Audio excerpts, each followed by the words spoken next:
Institute of World Politics. It's always nice to see a mixture of alumni, current students, new visitors, and of course our trustee, Mr. Sullivan. Thank you all very much for coming. For those of you who don't know IWP, we are a graduate school of national security and international affairs, dedicated to teaching all of the instruments of statecraft, all of the well-understood instruments or popularly known instruments like military strategy or conventional diplomacy, but also less well-understood instruments like public diplomacy, information operations, economic statecraft, etc. We here at IWP believe in teaching anything that could lead to a greater understanding of all of the affairs of state or all of the affairs of states. I'm very pleased to welcome Major Robert Anders to the Institute. He's a 2002 graduate of the United States Military Academy and a former infantry officer in the United States Army. You're now a major in the DC National Guard? DC National Guard, yeah. He's also an alumnus of the Institute's Frontiers program. We're very glad to welcome him back after that this spring. He holds a master's degree in energy policy from Georgetown University and serves as the Chief of Staff for Renewable Power at the Department of Energy. But unfortunately, we aren't going to be able to talk about solar or other renewables today. He's here to talk about his book, Winning Paktika, Counterinsurgency in Afghanistan. Welcome to the Institute, Major Anders. Thank you very much. Thanks, So for a little disclosure, I just came off of a bout with laryngitis, so if my voice cracks or if I accidentally yodel, you'll understand where that's coming from. But I appreciate the introduction, Charles. It is a thrill to be back here at IWP. I was part of the Frontiers program. That was an incredible experience for me. I felt like for those 90 minutes every week, I was here with with my eyes wide open without blinking for 90 minutes. It was great. But it's nice to be able to give back a little bit. So here we are. So I am here today to talk about Winning Paktika, which came out last year, and it is it's essentially the story of my platoon and me in Afghanistan. And I'll get to it, but what I want to talk to you about today is sort of the story behind the story and the run-up to the different types of conditions, big and small, that led to that experience there. And there's quite a bit involved with it. Like I said, I have it's a thrill for me to be back at IWP. I've always been interested in world politics and international relations. In fact, my first foray into international affairs was when I was 10 years old, and my family and I lived in Germany. We were living as civilians in West Germany, a tiny little farming village south of Heidelberg. And I was, again, 10 years old, and my parents put me on the local German soccer team. And we didn't speak the language, and I thought as we were standing there one day on a dirt soccer pitch, standing in line to take some corner kicks, I thought, you know what, I'm going to try and connect with my new German teammates. And I didn't know exactly how to do it, but I thought, I'm an American, I'm in Germany, I know a little bit about world history. So I tapped a number of them on the shoulder and I said, hey, look at me. And then I started with my soccer cleat, I started to draw a swastika in the dirt to demonstrate that I too reject the Nazis, which is a terrible, terrible idea. Because my idea was to draw a swastika in the dirt and then, of course, cross it out. Well, those guys never let me get to the point where I could cross it out. They started shoving me around and they never essentially passed me the ball for the rest of the season. So that was my first foray into international affairs as a 10-year-old boy. But that experience, so we lived in Germany for 2 years, and that was an indelible experience for me to get an appreciation from afar of where America is in the world, and then an appreciation, of course, for being a guest in someone else's country. So it really helped shape my interactions in new places and how I deal with people in general, particularly when it comes to German soccer players. So again, we'll get into this story, behind the story, and if you'll go to the next slide. If you fast forward from Germany 11 years to 2001, I was beginning my senior year at the United States Military Academy at West Point, and this is exactly what it looked like on the morning of September 11th. We The sun rises from the east across the river, and that's a view of the academy. And everybody I know remembers where they were at that moment. And I'd like to share with you a little bit of, give you a glimpse of what happened at West Point on that morning, that fateful day. I was in class at, up in Washington Hall taking an exam, an engineering exam. And an instructor came in, he was a major. He walked in and he switched on the TV that was hanging in the corner of the room. And he switched it on just a few moments before the second plane flew into the second tower. And the world changed in an instant, in that very moment. We all stood up. None of us knew quite what was happening, of course, or what to do. It was clear that that was an attack at that moment. I mean, instantaneously everybody knew. So we all stood up, and we all looked at each other, no one said a word. A few moments passed, the major turned off the TV, and he pointed to all of us and he said, "Finish your exams," which was the last thing any of us expected him to say. But that was my first lesson in the War on Terror, which is, if you cannot affect what is going on, there may be, hell raining down all around.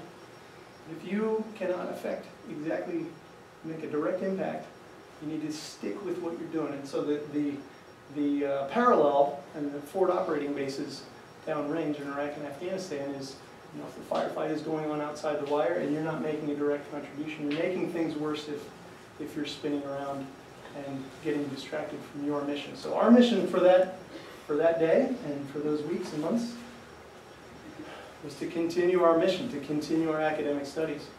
So from that moment, we finished our tests. I think I failed. I can't remember what happened, but nobody really remembers. It was a blur. But I do remember going to the next class. Same things happened. People were in a frenzy in between classes. We talked about it. Instructors talked about it for maybe 5 minutes at the beginning of class. Certainly people had friends and family that were right down the river in New York. Very concerned, but it was continue on the mission. Very important point. So everything changed at West Point. But everything changed around the world, of course, and around the country. Go to the next slide, please. Across the country in a tiny little town called Bellevue, Nebraska, there's a guy who's 8 years older than me. So at the time he was 28, 29 years old. He had been a successful plumber and was on a job building a house in Bellevue, Nebraska. And he got word of this through the radio.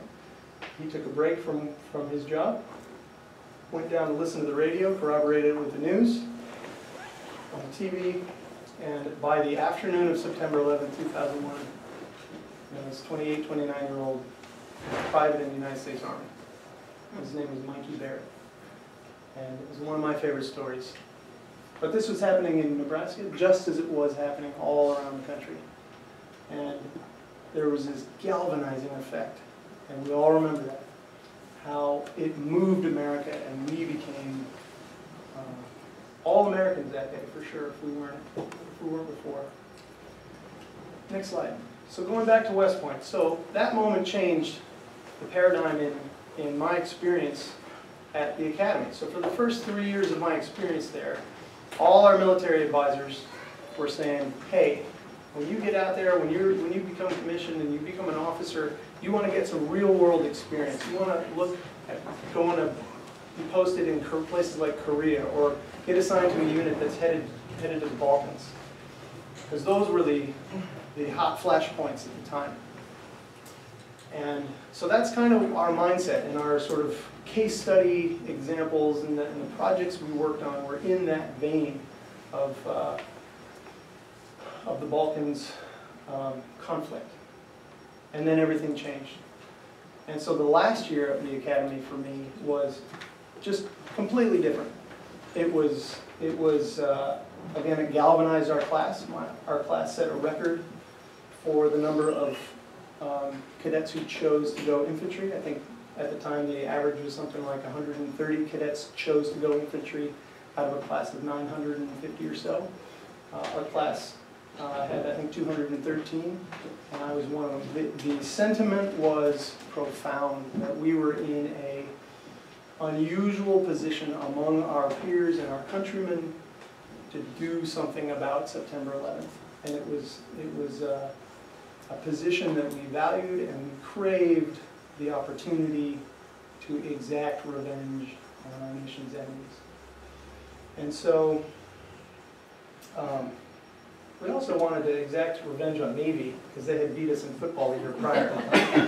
And we did, in fact, and that's a dubious distinction of the class of 2002. We were the last class to beat Navy, and which was cool to say for like 2 years after graduation. But then now it's a terrible distinction. But the President of the United States typically cycles through graduation speeches at the academies. So it's not uncommon for the President to speak at graduation ceremony.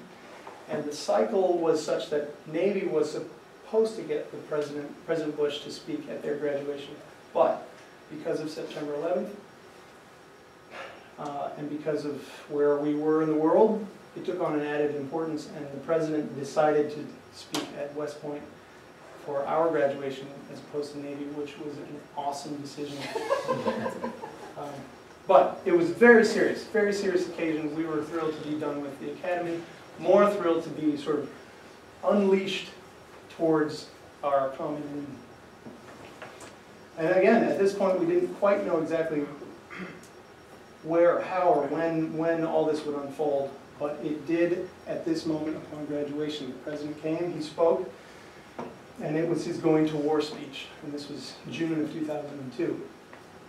You may recall that the primary invasion of Afghanistan was in October of 2001 with the Special Forces and the Northern Alliance. So things were underway, and we were monitoring that from our rooms at the academy. But he spoke, we're going to war, you're graduating, you're on the front line. Next slide, please. So that is the rank I pinned on at graduation day. The butter bar, the second. And it should be green. I mean, we're all green at that moment. And so my experience as a young lieutenant, we were all rearing to go, like I said. And as an infantry guy, my first assignment was to go to Fort Benning, Georgia, the home of the infantry, to get all trained up on how to kill people and break things. Went to airborne school, jump out of airplanes. Went to the infantry officer basic course, which was several months. And then by January of 2003, I began Ranger School. And for those of you who are unfamiliar with Ranger School is a gentleman's course for the most miserable gentlemen. It's 2 months if you can get right through it, but it's small unit leadership in terrible conditions. It rapidly ranks highest on everybody's list of most miserable, tiredest, hungriest, angriest, most frustrated, all that stuff. In the woods doing combat training, in conditions in the woods, in the mountains, and in the swamps. So part of the stress of that was being completely sequestered from the outside world. And this was, I failed one section of the course, so my 60-day tour turned into a 90-day course. And so I was there from January through end of March, early April. And the only time we stopped during that training, the only time we took an operational pause to learn about the outside world was when we got the news that we had just invaded Iraq in March of 2003.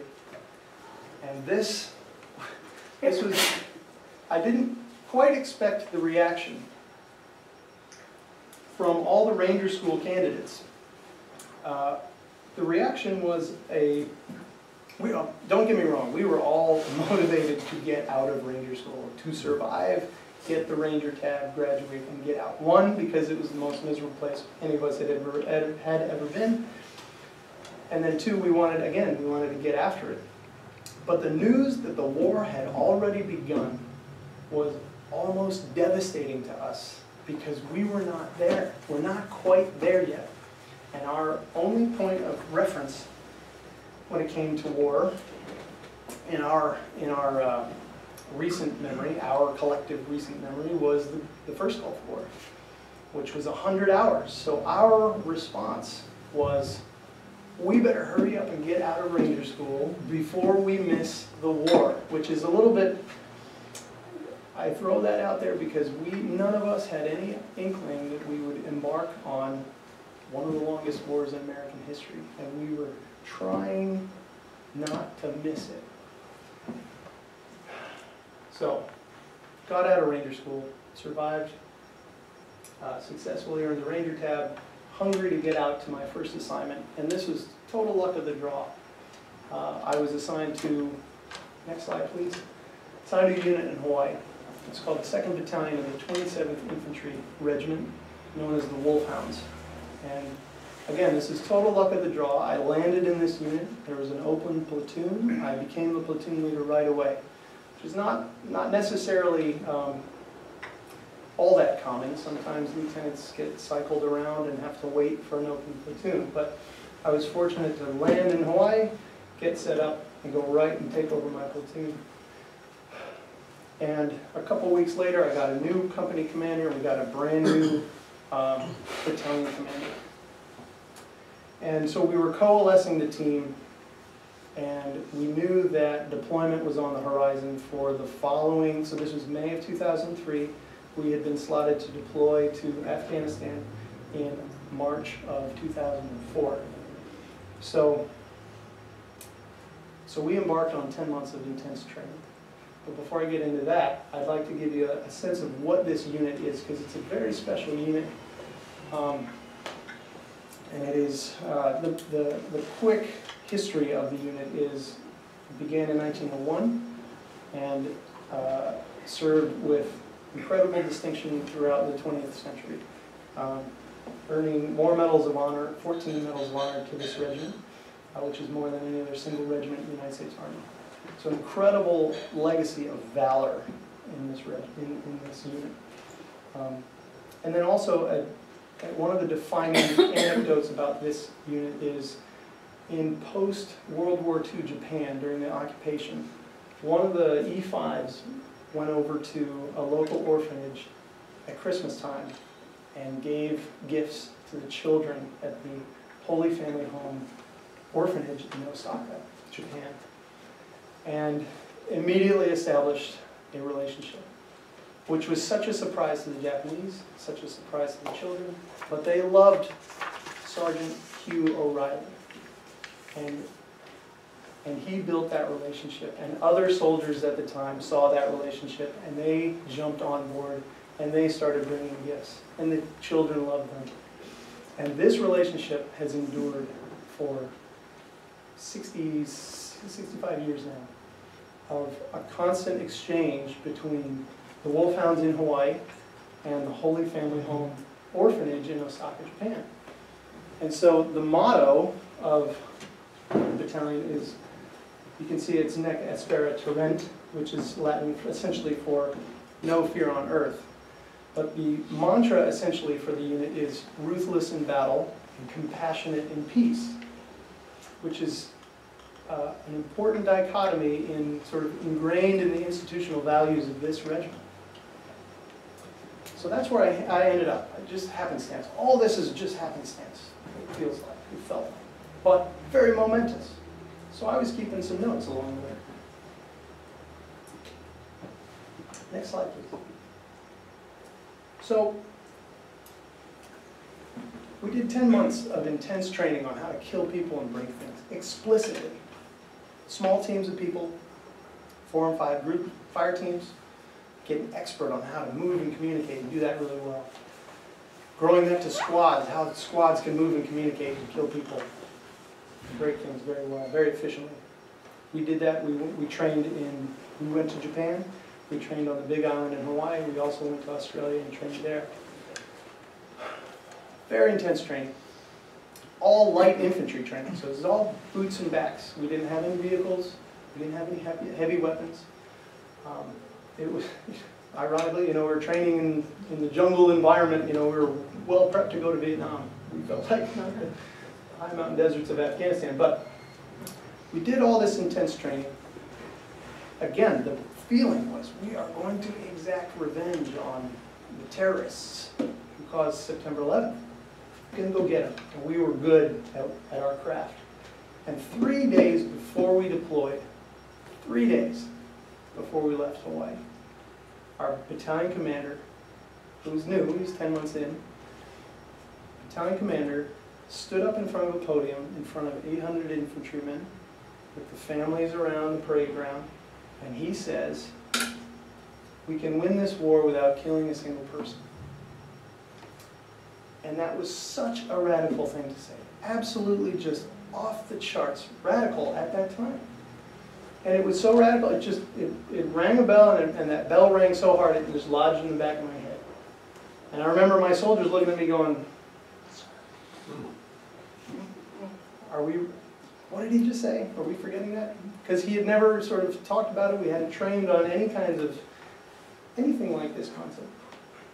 3 days before we left. Now, we didn't break from that formation thinking that we were going to leave and deploy to Afghanistan and win with big hugs. That's not what he was saying.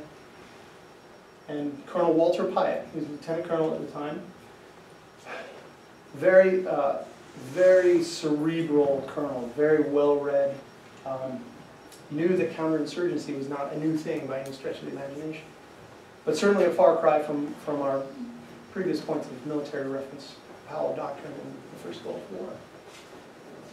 But this is essentially the theoretical extreme of counterinsurgency strategy, where you focus on winning people and building as a means of destroying the enemy's sanctuary. And that was fundamental to his vision.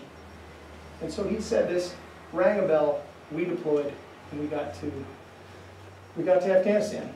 And so now we're getting into the conditions of the book. Next slide, please. So you're all familiar, I'm sure, with the map of Afghanistan. You can go, so if you see right near the word Pakistan, right, the first province inside Afghanistan is Paktika province. You go to the next slide, we'll zoom right in there. In the top left corner, you can see where that is in relation to the rest of the country. And you don't need to worry too much about the details of this province, but just to orient you a little bit to some of the details, you can see where the Pakistan border is on the east and southern flanks of the province. The province itself, just for reference, it's about the size of Vermont, so it's pretty large. A daunting area for the likes of a battalion task force of 800 infantry guys. You can see sort of the central spine of mountains down the middle. Off to the west, you may or may not be able to tell, the western part of the province, it sort of splays out into a very wide, flat, tabletop sort of valley. And the legend at the bottom, I like that there's primary and secondary roads, and that you cannot find them on that map. There was not 10 yards. There was not 10 yards of paved anything in this place. Most of the population was dispersed into villages. The most dense population was up into the northwest corner. You can see the capital there, Sharona, which is sort of the gateway back into the interior of the country. But very small villages cast out onto a barren landscape. Very, very little vegetation. High mountain desert. Most of the terrain averaged about 7,000 feet, going up to about 9,500 feet. And just incredible dust, lots of wind, and just miserable in all aspects. The literacy rate in Paktika province was 2%, which is almost unfathomable. 2%, and I bet you most of those 2% were working for us as interpreters. And my interpreter Wakil, who you learn quite a bit about in the book, the Taliban killed his brother, so he had a reason to be on our team. He spoke 5 languages perfectly, and then he spoke a tiny bit of English, which was frustrating, which was really frustrating as an interpreter. But he was a young guy just like all of us. And anyhow, 2% literacy rate. The other thing to note is in the top left corner, or in the, I guess it's the center of the map there, is the seat of provincial power. So there was no government structure in Paktika province, but it was to begin. And it was going to be seated in Sharona, which was the largest population center, and then sort of the funnel of these goat trails headed back into the interior of Afghanistan. So there were no police forces, there were no border security forces, no kind of centralized anything. There was no real political infrastructure. You had the tribal shuras, you had the leaders and the districts. The districts are outlined in the yellow lines there. But it was totally fractured. Now, that's a cross section of Paktika province. In many ways, it is a microcosm of the rest of the country. Just where it is on the border, the state of development or lack thereof in the country sort of amplifies the opportunity for nation building, we'll say. But that's a cross section of the province. Now, the unit that we replaced went in there with, it was a conventional infantry unit that went in, and they had the opportunity to go avenge September 11th. They went in thinking they would be a quick strike force. They were involved with the previous operations. They expected to go in for 4 months, and then they were told you're going to be here for 6 months, and you're going to be here 8 months. You're going to be here a year. They were not happy campers by the time they left. They had a very, very specific purpose of being there, which was to go kill terrorists. And that's essentially what they did. So they didn't orient themselves near the population center. If you can point with the circle number where Organy is there. Yeah, right there. So that's where, and can you point to Sharona so that the people in the back can see? Up in that big one up in the top left. You got it? Where's the mouse?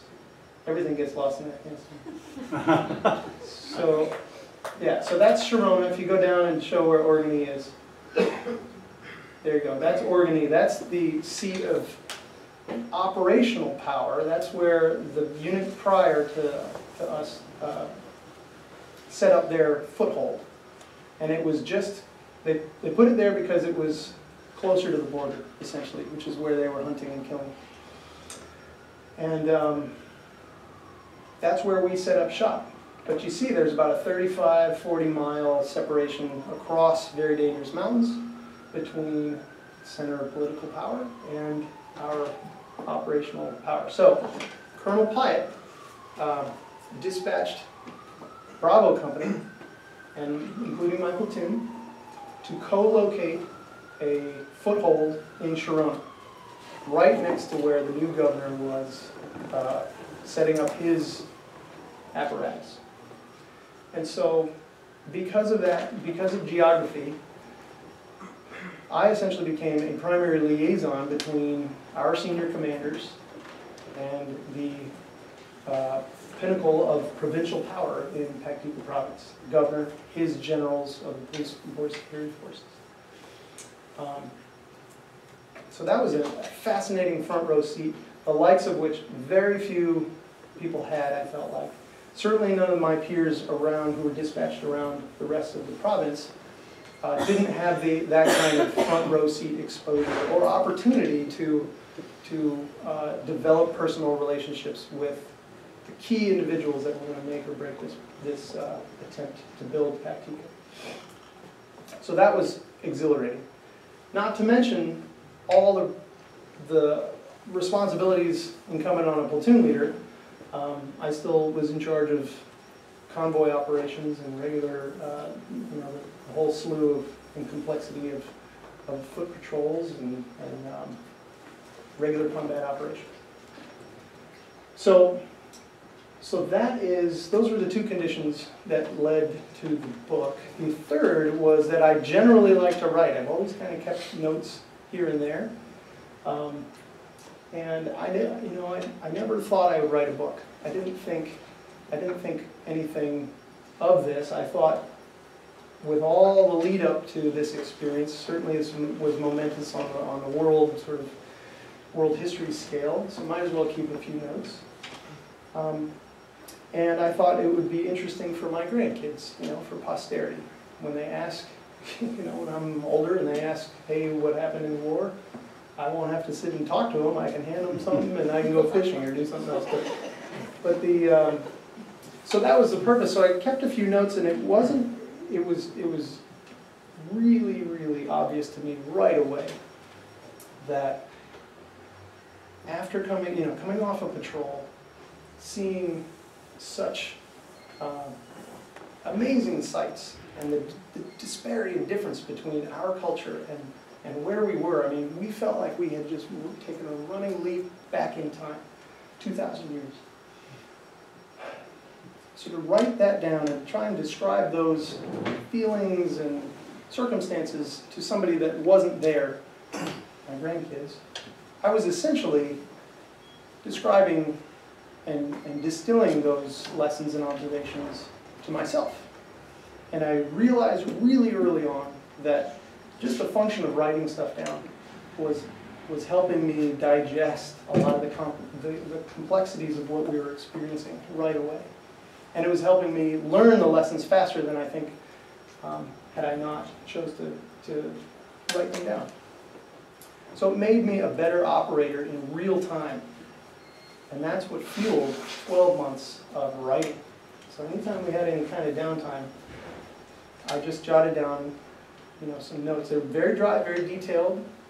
But by the end of 12 months, I had a stack of very detailed lessons learned and observations about my experience there. And it sat for a long time. And it wasn't until 2009 that I had an opportunity, a little bit of downtime. It was right before starting grad school. I had 2 months. And I thought, hey, I'll go back to all my notes, and I'll put them all in one document. I'll hit spell check. I'll take it to Kinko's. I'll take one copy, put it on my shelf for my grandkids. Mission complete, right? And by 2009, I'd seen the trajectory of the war.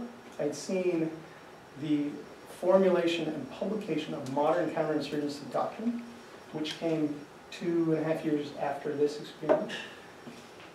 And I'd seen, more importantly, I'd seen the, you know, the media sort of window on the war, which was primarily focused on high intensity ambushes, exploding roads, body counts, that kind of thing. And nothing really spoke to the 98% of the time when the bullets are not flying and when the roads are not exploding, and why that 98% of the time is crucial to the outcome of the war. If it were the other way around, we would have won this in 100 hours like we did 12 years ago. So, so as I was going back through my notes, I thought, you know what, there are some interesting lessons here, and I had gained an appreciation. This was my first job, by the way. I didn't realize what a sort of special opportunity it was, an unusual opportunity to have a full spectrum view of the conflict there. So I gained that appreciation by 2009, and I thought, you know, this has a lot more value and a lot more meaning and importance to an audience larger than my grandkids. And so I also recognized that nobody in their right mind would read my notes ever. They were dry, they were detailed, they were dry, but no one would ever read them, ever. I didn't even like reading them. So I thought, well, you know, how to make it more appealing to the common person who had no exposure to the war, no affiliation whatsoever with the military. And so what I did, and it took 4 years for me to do that over very late nights, was to flesh out the characters and sort of craft all the lessons learned into dialogue among colorful characters. And that took some time. And to recreate conversations that actually happened, but to actually put words to them, to make it accessible and digestible and entertaining for a diverse audience. And so that's what I did, and that's what took, like I said, four years of no sleep, essentially. So those are the conditions. And again, we went in there and replaced a unit that had gone in for the body count, gone in to avenge September 11th. And we came in with this new attitude of, we are going to engage with the people, and we are ready and capable and willing to fight the enemy when they so choose, but we are going to focus on building instead of destroying, and use that as our means to destroy the enemy. And one of the most valorous moments, I think, in the entire campaign was right off the bat. Colonel Piatt, in his infinite wisdom, got on the ground there, sought out Governor Mangel, and he said, shook his hand and he said, we are going to do nothing in this province unless we do it together in partnership. And I can't prove this, but Colonel Piatt saved lives that day. Absolutely saved lives that day. Because that message resonated out, down and out. And it was a profound statement, and one that set the tone for the rest of the campaign. And the reason I say that is I've corroborated with some of my classmates who were in similar situations. I'll give you an example. This one was from a platoon leader who served in Iraq at the same time. And of course, Iraq and Afghanistan are different, but there are similarities. But his battalion commander got on the ground, and the first thing he said to the local leadership was, we've got the biggest guns in town, essentially. You're going to do what I say. And we know what's best. And they had a hellacious time. Truly hellacious time. So Colonel Piatt set the tone. Very valorous movement there. And then we moved out for the rest of the campaign. Go to the next slide, please. Here's some pictures. There's a million pictures of war. War is different for everybody. You can see my guys there. We are very well camouflaged, you can tell. So that's 2nd Platoon.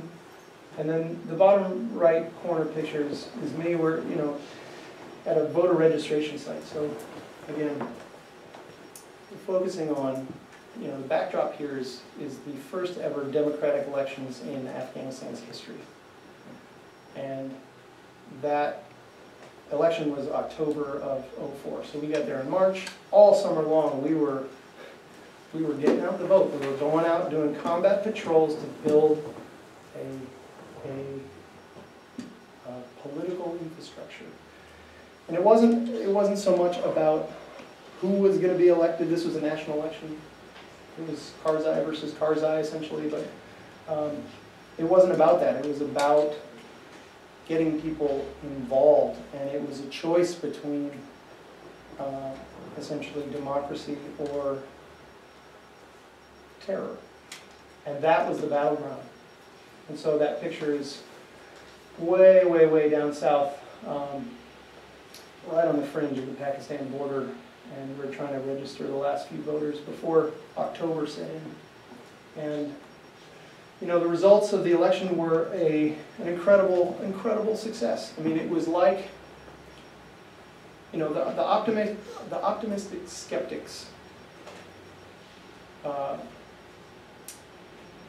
forget the exact numbers off the top of my head, but it was almost double what the skeptics said would come out to register to vote. And the women came out in droves, which is remarkable. And again, the literacy rate, so the communication aspect of doing this was enormously hard. Just incredible conceptual inertia of what democracy and choice in an environment like that, what that gets them, because so much of what they focus on is in the near term, the hierarchy of needs. So The election in October was the counterinsurgency equivalent of dropping a nuclear bomb on the battlefield. And why it was so profound is because it demonstrated to all the enemy networks that it was working. These campaigns were working, getting people out, getting people interested. And that the enemy is only as good as their networks. And if you can crack into that loyalty that keeps those networks together, those are the cracks in the walls that you can exploit. And it took us, about 6 to 7 months in before we had established those relationships, developed that trust among the people. And then we dropped the nuclear bomb with the election, which was a tremendous success. And then by the last third of the deployment, we were pulling apart enemy networks without killing people. We knew where they were. People were volunteering. It's hard to measure success in counterinsurgency. One of the best metrics was that the unit that we replaced had one informant on their books that was brave enough to come forward and say, hey, I'm going to volunteer to help the coalition fight the bad guys. And in a matter of 6 to 7 months, again, that conversation that Colonel Piatt had with Governor Mangill resonated, and we had grown that list to an incredible 62. 62 people risked their personal safety and the safety of all that they love to be on our books, to fight the good fight. It's an incredible success. So, by the last third of the deployment, we were winning. We were winning without killing people. And it was a thrill. It was an absolute thrill.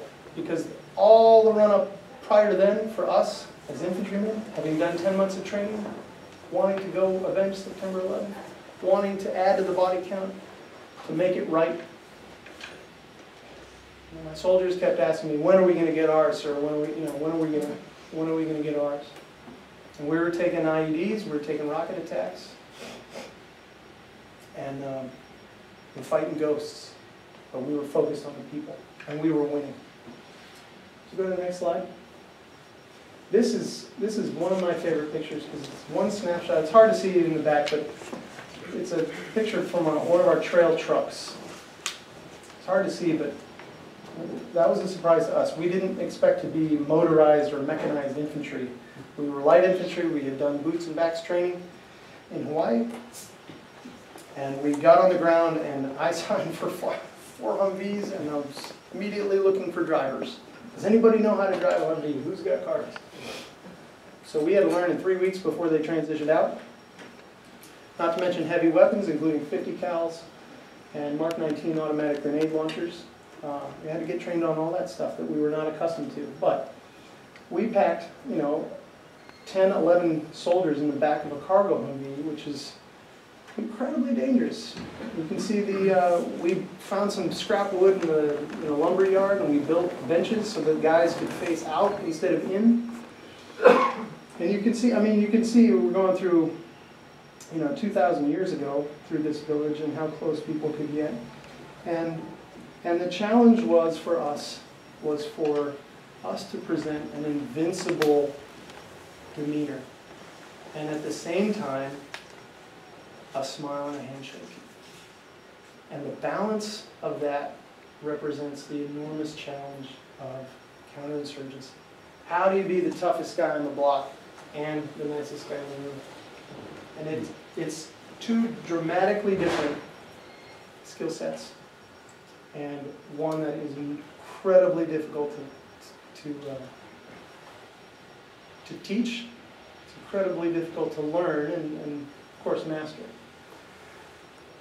Colonel Piatt, of course, had trained himself by doing such research.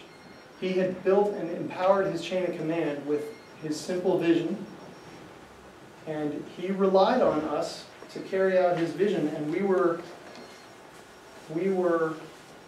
struggling with our own identity. But by the time we got to the last third of the deployment, we were really, really making serious headway.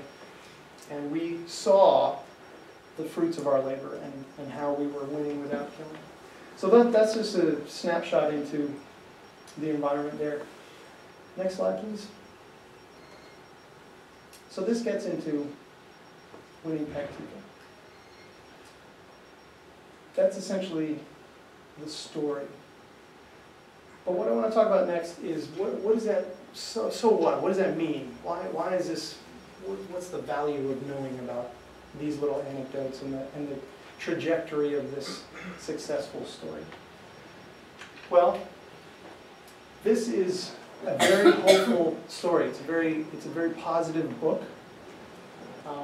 Again, it's the manifestation of the Colonel's vision of how we were winning without killing. But what winning Paktika is a case study in counterinsurgency and how successful counterinsurgency can be given the right conditions. So next slide. Excuse me. So the right conditions are, first, hold on. Come back. Yes. Oh. Right there. Freeze. Okay. Can you hear this? The right conditions are this. This is a friendly unit, right? This is our battalion, the Blue Forces. At the top is a battalion commander, and his chain of command is skilled in the arts of counterinsurgency. They don't just know it, they actually believe in it, and they are good at executing it. Next slide. This is the Afghan unit, right? This is the Green Forces. Same thing. If you have a Governor Mangel who was a superstar, just as awesome as Colonel Piatt was for us, and how he understood the conditions and was a visionary and had the commensurate courage to go after that vision. Governor Mangel established the same structure on that side, on the Afghan side. So as that trickles down his chain of command to the base, that's his generals, police force, border security forces, the new sort of nascent military intelligence infrastructure, sort of their FBI version. That's what winning Paktika is. That's what we had. We had the right conditions. Now, and we had that for 12 months. Now, you don't always have that. If you go back to our side, not you, just conceptually, if you go back to just our side, you say, well, this concept of counterinsurgency, of winning without killing, is totally antithetical to what we've asked our military to do, or what we've asked our infantrymen to do, which is close with and destroy the enemy by means of firepower and maneuver. It's absolutely antithetical. So how do you get that full structure on the friendly side? Well, first of all, you codify counterinsurgency doctrine, which General Petraeus did in published 2007. You codify it, you train soldiers to do it, understand it, and then you certify them before they deploy. Well, the lag time between all that happening is really, really tough, you know, and not to mention that it goes against the grain of what the entire institution is and has been for 230 years. That's hard. So you don't always have that on our side. Even with the folks that are certified and have gone to the counterinsurgency schools and they are ready to deploy, again, it's whether or not they truly are committed. So that's hard. On the Afghan side, or any indigenous side, you got to have that partnership. And that is hard too. That's probably even harder. And you can't rely necessarily on having a Governor Mangel. He may be corrupt. He may be a coward. You don't know what you're going to get. Not to mention the rest of the chain of command, which can be easily undermined. So you don't know if you're going to get that shape if you deploy. But winning Paktika, we had this. Now, notice, so, considering these conditions and our operational effectiveness, You could argue that the total effectiveness was essentially the 3 months at the end. It took us 6, 7 months to ramp up, to build the relationships, to affect 3 months of really taking it to the enemy. And then our time expired, 12 months expired. Have to change out. That's a policy decision. Well, we were very successful. But if you don't have this full structure, you're not, that is certainly going to be less, I would suggest. If you don't have the requisite structure on either side or both sides, you're going to have less success. And if you go to the next slide, you'll notice that we haven't even talked about the enemy. We have not even talked about the enemy. I'll give you an example. I mentored a young lieutenant. I was a captain. I mentored a young lieutenant. We were in Iraq. He was on a convoy. He's the platoon leader. He's driving down the road to meet a local leader to have tea and talk about, everything. They're driving down the road. The Humvee in front of him has 5 of his top guys, and they hit an IED. 2 surface-to-air missiles buried under the road. In a nanosecond, 5 of his best guys obliterated, absolutely obliterated. And here's a guy who understood counterinsurgency, was certified, had gone through the training, and I'll never forget the memorial service where you could see the fundamental change in his attitude towards the fight and the mission. And he was just, that turning point was, his focus was getting his guys home at kind of all costs. And not building instead of destroying. He was much more personally engaged now in exacting personal revenge on the enemy. And so that is a powerful force, especially if that red triangle and the green triangle are combined in common culture and geography and language and tradition and all that. You can imagine the challenges there. So winning Paktika is, like I said, it's a case study in how difficult that 98% of the time is, how enormously challenging it is. And you get a cross-section of the conflict at every level. My exposure to the generals that came in and their viewpoint on Paktika and the broader war, you get a snapshot of what it's like for the soldiers in the back of the truck and their wives back home who are having their firstborn babies. What it's like for the interpreters, what it's like for the new police forces, and what it's like for the little girls in the bazaar. You get a cross-section and a viewpoint of the war from so many different dimensions. But it's a very hopeful story, but it leaves with a summation of the challenge that we've faced as military and as a country on how we approach these types of conflicts. And what, the questions are, what do we do next? Where do we put our resources for the military? Are we going to double down on counterinsurgency training? And if we do that, who gets it? Does everybody get it? And how does that affect who we recruit? And all those challenges therein. Because you want your infantry, you want your military to be able to, at the end of the day, do their fundamental job of closing with and destroying our nation's enemies. So, we go back to the next slide then. So that's about it for the book and my experiences and the story behind the story. I really appreciate all of you coming. I see some friends and family. Carolyn, thank you. My sister is here. Appreciate that. Total strangers, I'm very happy to see you here. Joe is in the back. He's a wolfhound as well. Good to see you. I haven't seen you since Iraq. Thank you for coming out here today too. But I'd love to open it up for questions. Thanks. We've got time for 2 or 3 questions, and then we'll have an opportunity to have copies of your books signed by that major.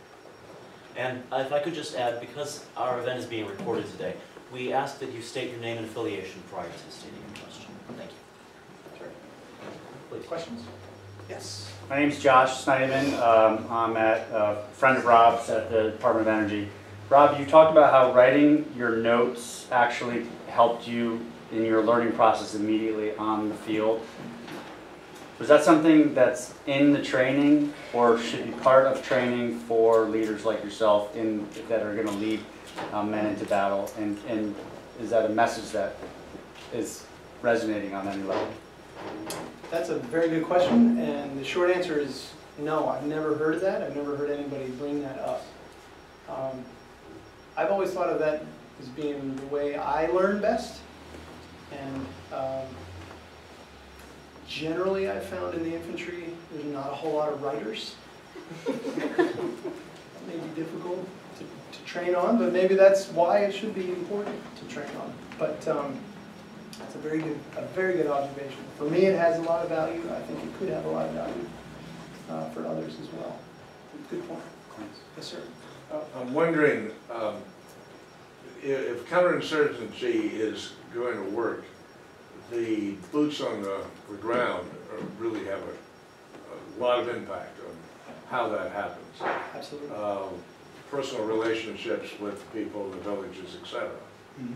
If you've got a policy that starts from the top and goes to the ground, to what degree does the boots on the ground have in changing the strategy or having an impact so that Petraeus, etc., understands what's really going on at your level, if you will, at the platoon level, and maybe change or modify plans accordingly? That's a very good question. And one of the key paradigm changes for us in the infantry, the boots on the ground level, was how we got our intelligence. Previously in conventional combat, you've got a separate entity that works on intelligence gathering on the battlefield, and that is consolidated at the top and delivered to the bottom. Mm-hmm. And the paradigm just completely turns on its head in this type of environment. So, as a platoon leader, and then even as a squad leader or a soldier on the ground, it is that relationship that we build with individuals that goes back to that roster, the list of 62, where you build a personal rapport, and that's what you leverage to get little bits of intelligence about the social dynamics and the potentials for cracks in those networks. And that becomes the bottom up. So, is that rewarded by, let's say, the people that are calling the shots? It depends. It depends on that structure, that triangle structure. And so if you have it, you have it, and it works, and we did. If you don't have it, it doesn't work. And there's a couple of anecdotes in the book where we run up against some unconventional units that prefer the top-down approach. And they action on intelligence that comes in top-down. And all of our intelligence told them not to go, and all of their intelligence told them to go, and they were wrong. And we ended up doing the damage control in the wake of that. And so, again, it sort of everything boils away, and it comes down to leadership. And I just feel so fortunate to be a part of that structure where it was rewarded in our unit. In other units, maybe not. But it does raise those sort of paradigm questions about how we operate. But the key is, in successful counterinsurgency, it is incumbent on everybody who is in that environment, whether you're a private, first class, or general on the ground. It's about relationships, and anybody in those ranks can have a gargantuan impact, primarily negatively, if they're not sensitive to it or trained on how to do it appropriately. It's hard to make forward progress, and it's very easy to lose ground in that environment. So, excellent question. It's a tricky answer. I shed some light on it. Other It's questions? a tricky problem. It is. Sir? Greetings, my name is Jeff Capella. I'm a grad student at the Institute of World Politics. I wanted to first thank you for your service and a fellow shout out from a fellow Tropic Lightning All right. infantryman. Yeah. And I also wanted to thank you for your presentation, which is clearly heartfelt. I had a question, which is, in your reflection, how did you gauge or measure the elasticity of the indigenous populace's behavior, the sustainability of positive behavioral change in respect to positive inducement, and how did you insulate that activity from being co-opted by sub-state spoilers such as terrorist organizations or unlawful combatants whose goal is either to derail that activity or to co-opt it and subvert it to their own goals? Yeah. I mean, it's a great question. And you summed up the challenge right there. Right? So we're essentially trying to sell democracy. Democracy is great. Look what it's done for us. We're from another planet. And they're really focused on what's next. How can I feed my family for the next week or the next month? And so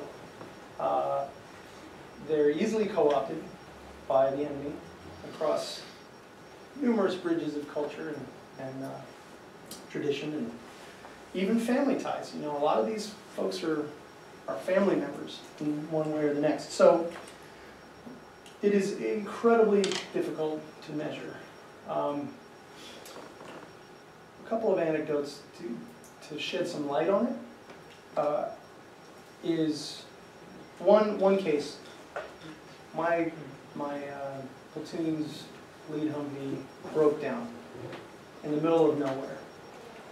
The wheel fell off. We couldn't tow it out. I mean, we were stuck. We had to be rescued, and that would mean staying overnight, essentially, in position.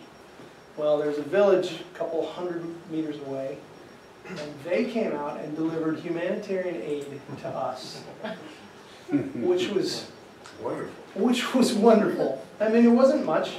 It was some warm bread and some tea. And they made the rounds, and we had a little picnic in the snow. It was cold. It was in the single digits. And that was a turning point for me where I said, this is working. They wouldn't normally do that. If we didn't have the right attitude, if Colonel Piatt didn't set that tone, and had that not reverberated across the province, they wouldn't have brought us that. So it's that you can get that sense of success or failure if you are in the room with the people you're trying to connect with, and you can feel it. You may be in the room with people who are actively trying to kill you, and you can feel that too, surprisingly enough. So that's one anecdote. The other is, well, I'll leave it at that. Maybe we can, I'll leave it at that. We'll get into the other one later.